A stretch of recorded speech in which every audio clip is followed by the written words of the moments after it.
Yujiro is one of the ugliest anime characters I've ever seen in my life.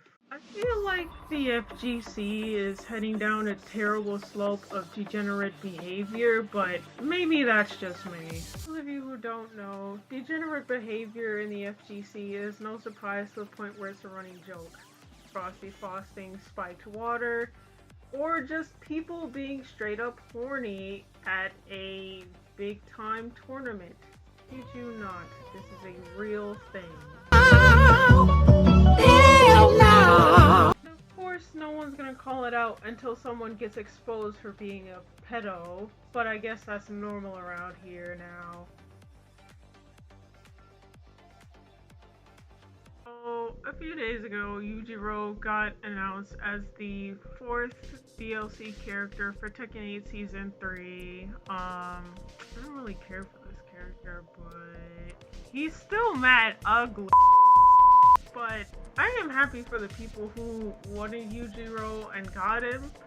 I personally don't have much gripes with this character. My only stopping point is the fact that he's a rapist.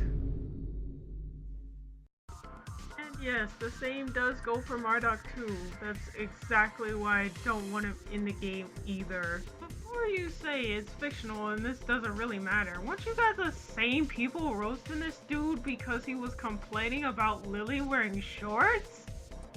Okay, yeah, I see you guys pick and choose. And I get it, fictional villains do these things because that's what makes them a memorable villain, and it's literally the point of their character. I'm okay with assassination / murder, child abuse, and World War III because that's literally the 3 goals of a villain. Ultimate power, world domination, or someone's death. Where I draw the line is a literal rapist because at that point it becomes a bigger morally gray question that no one is willing to talk about. At what point does fiction go too far? And before you all say this is performative chit chat, I'm guessing you guys would be perfectly fine with Tekken adding a fictional Hitler to the game, or how about a fictional KKK member with accurate reactions to Raven, Leroy, Eddie, and Armor King? If you are, I applaud you for sticking to your own opinions. If you're not, then wow, it suddenly doesn't seem so performative after all now, does it?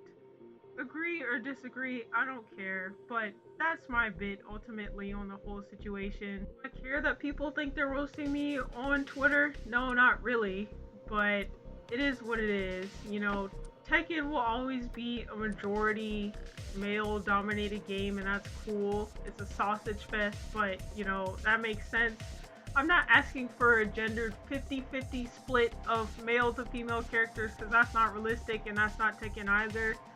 I just wish that every 1 season per game, it would be nice to have at least majority female characters for 1 season of DLC.